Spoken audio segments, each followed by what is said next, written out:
There is a silence that has nothing to do with quiet.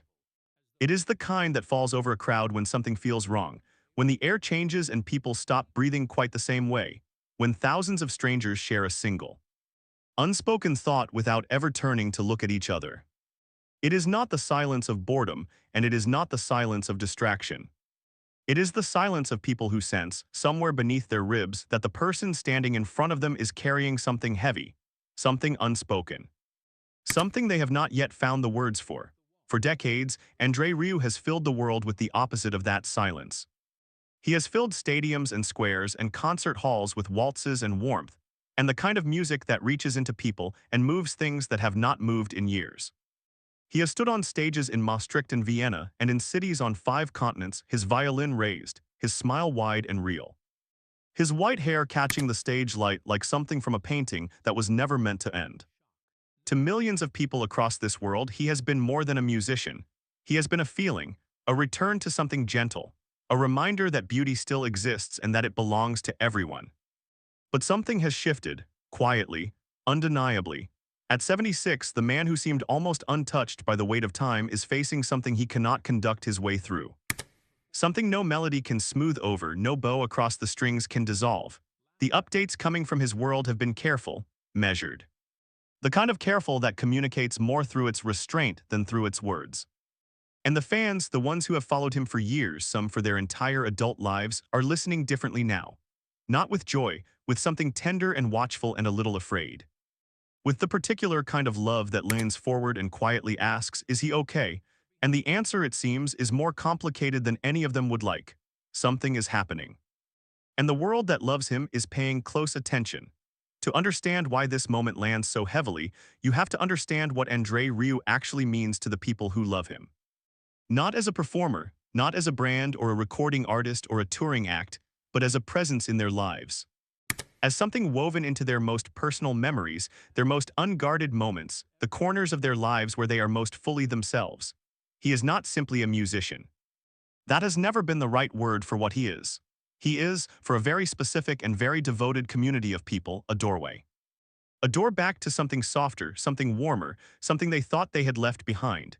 He is Sunday afternoons in a living room with someone they loved and lost. He is the wedding dance they can still feel in their feet, decades later.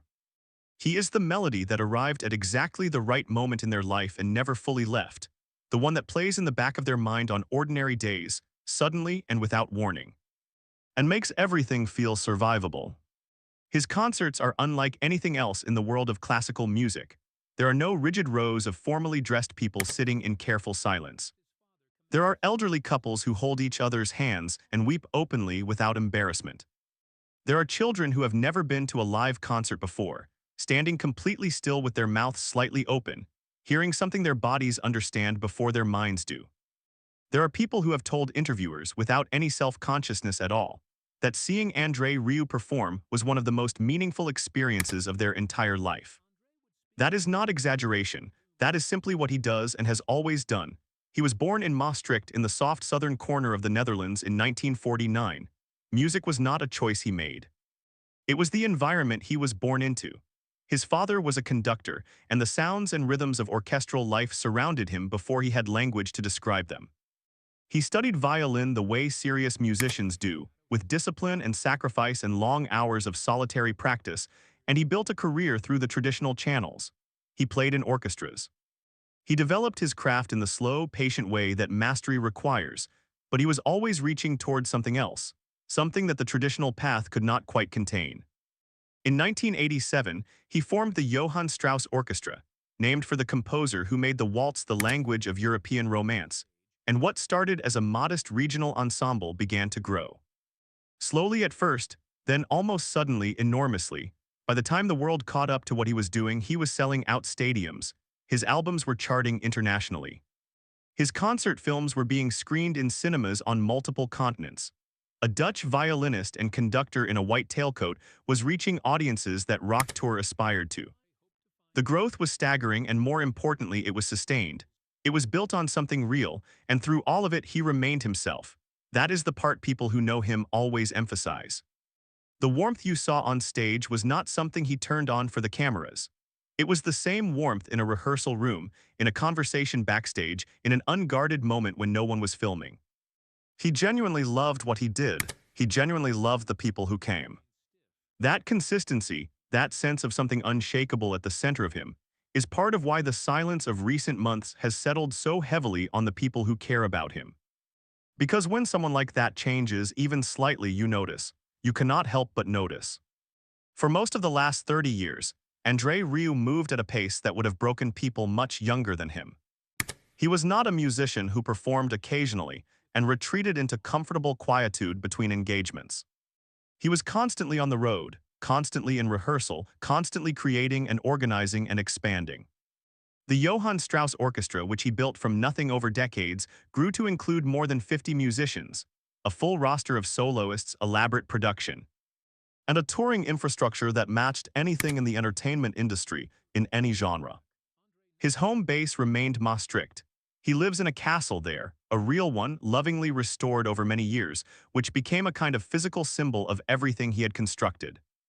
The Vrijthof, Maastricht's ancient central square, became his annual stage each summer, hosting concerts that were less events and more pilgrimages.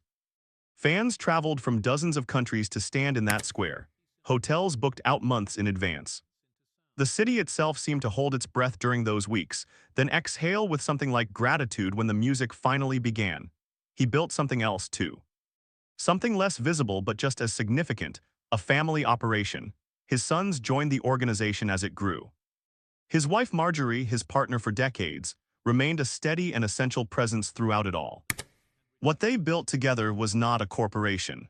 It was closer to a household that had grown to an enormous scale, held together by genuine relationship rather than contractual obligation. That matters because it means that what happens to André Rieu does not happen in isolation.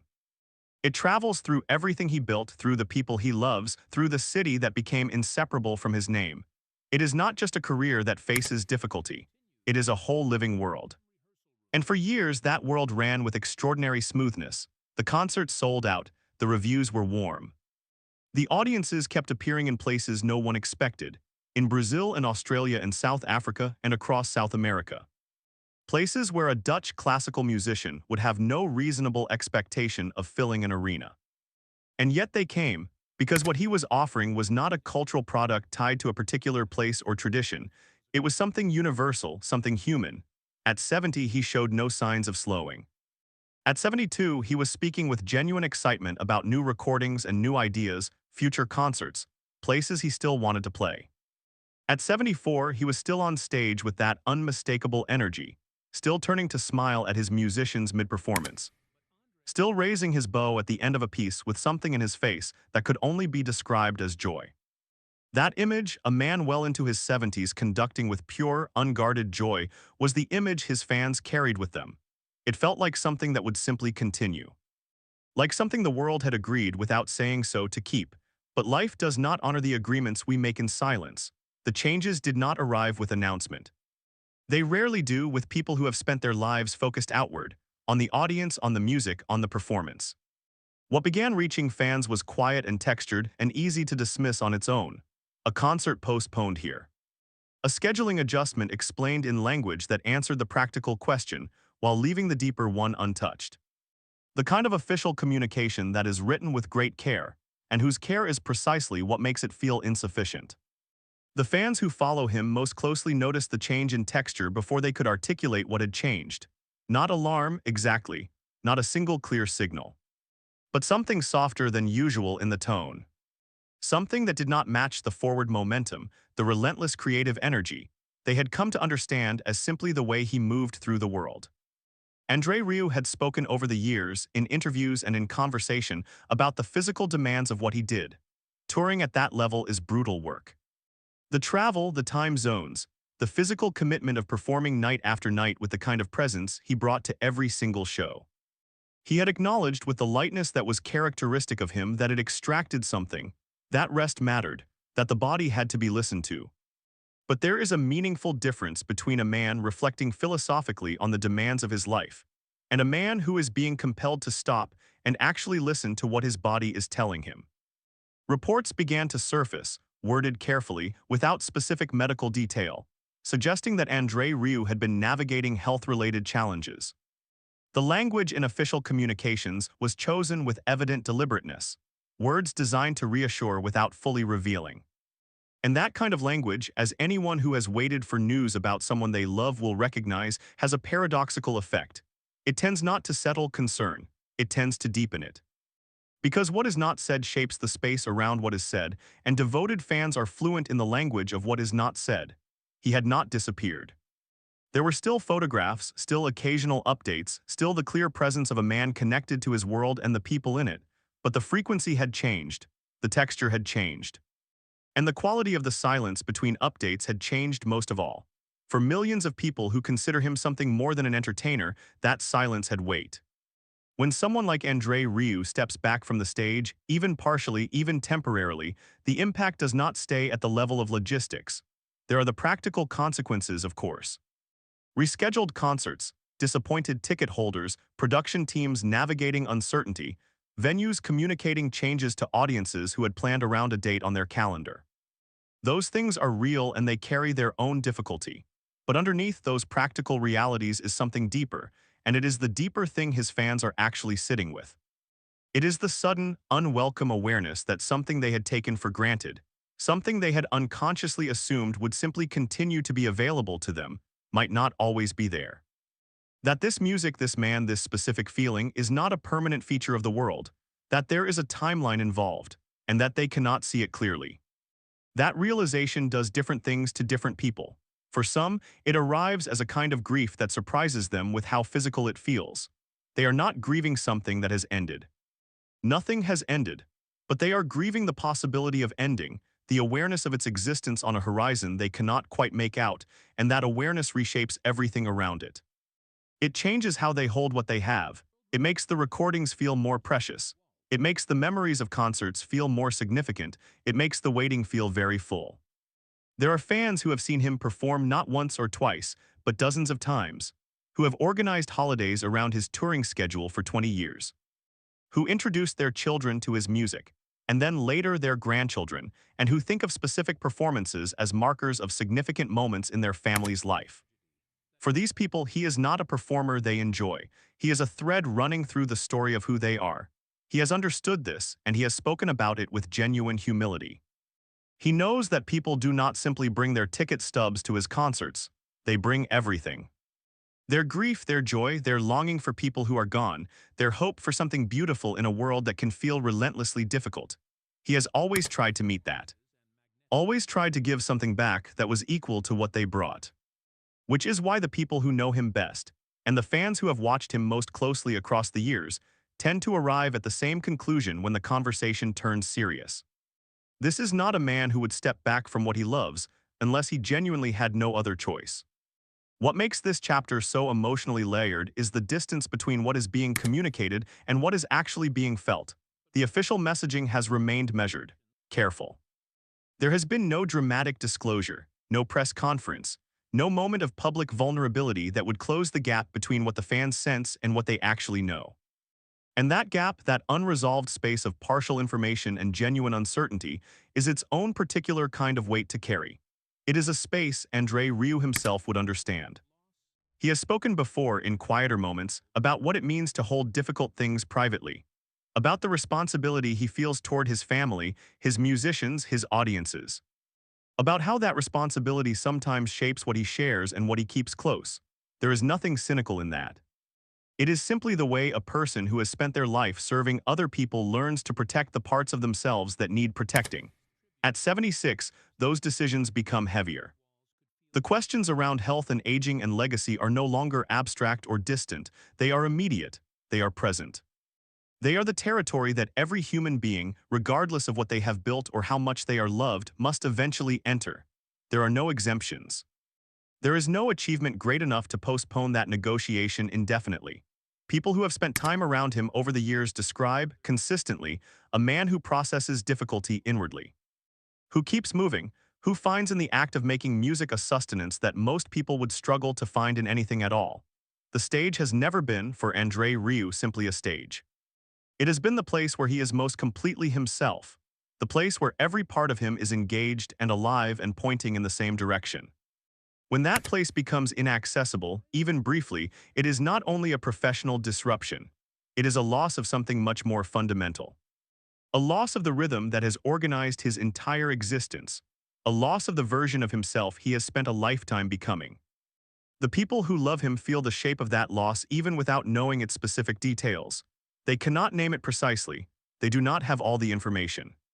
But something in them recognizes the shape of it, and what they are carrying as they wait and watch is something that looks from any honest angle. Very much like love trying to hold itself steady against the possibility of grief. There is something else worth holding in mind, though, something that sits alongside the concern and deserves its own space. André Rieu, at 76, has already built something that does not require his continued physical presence to persist in the world. The recordings are there. The concert films are there.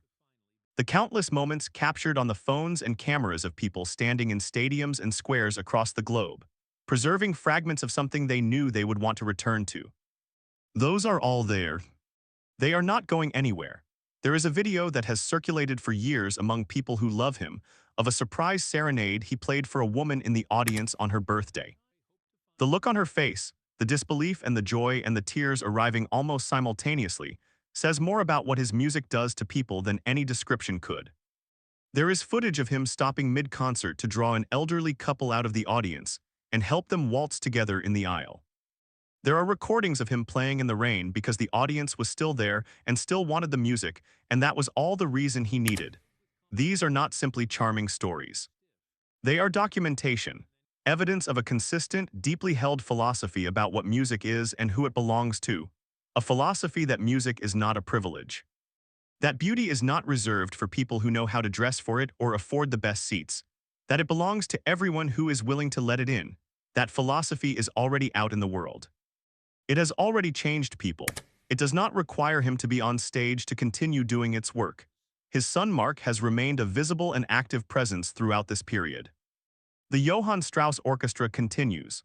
The infrastructure he built, the systems and relationships and creative vision is still alive and still moving. The people he trusted most with the thing he built are still tending it, but those who love him are not naive. They know that an orchestra with André Rieu conducting is a different experience than an orchestra without him. The specific warmth he carries onto a stage, the way he turns mid-performance to look at his musicians with something close to gratitude. The way he acknowledges his audience not as a crowd, but as a collection of individuals he is genuinely glad to see, those things are his alone. They cannot be inherited or replicated or understudied, they belong to him, and so the people who love him are waiting in a way that feels very particular, not passive, not idle, but full. Full of hope and memory and a quiet, persistent refusal to let go of what they have not yet had to release. There is a photograph that travels among his fans. He is standing on the Vrijthof in Maastricht on a summer evening. The square is filled with people as far as the eye can follow. The sky behind him is that specific shade of blue that only exists in the last long hour of a summer evening, when the light is still warm but the day is beginning to release its hold. He is conducting, his eyes are closed. His face is completely still and completely present, the face of a man who is exactly where he is supposed to be, doing exactly the thing he was made for. That photograph holds something no press release or health update could ever contain. It says, without needing any words at all, that this man found the thing he was meant to do. And then he did it with everything he had, for a very long time, in the presence of millions of people who needed it. And those people were changed by the experience of being there. That is not a small thing. It is, by any honest measure, an extraordinary thing, a thing most people move through an entire life without coming close to. The concern his fans are carrying right now is real. It is rooted in something genuine and deep, not the surface concern of people following a celebrity, but the more personal ache of people who were reached by something that mattered to them, and who are not ready for that thing to be in the past tense. That distinction is important. The love is specific. It is not about fame. It is about what his music actually did inside specific moments in their specific lives. At 76, André Rieu is in the chapter of life that no amount of achievement or love or fame can exempt a person from. The chapter where the body begins to speak more insistently. Where the question of legacy shifts from something you plan toward to something you are actively standing inside. Where time stops being abstract. Where the things that matter become very clear, and the things that do not matter become easy to release. he has already given more than most artists dream of giving. He changed the way millions of people experience orchestral music. He walked into rooms full of strangers, night after night across decades, and made them feel for a few hours like they were not alone. He played in the rain. He danced in the aisles. He made people weep who had not wept in years. He gave children their first understanding of what a live orchestra can feel like, and some of those children grew up and brought their own children back to see him. All of that already exists. It is already in the world. It is already woven into the lives of the people it touched, and it will stay there. But the hope, the very human and very tender hope that the people who love him are holding right now, is that there is still more to come. More summer evenings in the Vraethaf. More waltzes in the rain, more moments where a bow meets the strings and something in a room full of strangers quietly, gently, beautifully unlocks. That hope deserves to be held carefully. And it deserves to be honored. If André Rieu's music has ever meant something real to you, if it arrived at the right moment, or carried you through a difficult one, or connected you to someone you loved, share that in the comments. Those stories matter more than you might think. They are part of what his life's work actually is, the living record of what the music did when it found the right person at the right time. If you're new here, take a moment and subscribe. The stories we tell in this space are about legacy and love, and what it means to be a human being facing the things all human beings eventually face. We try to tell them with the care they deserve. Take care of yourselves, keep listening, and hold the people who matter to you a little closer today.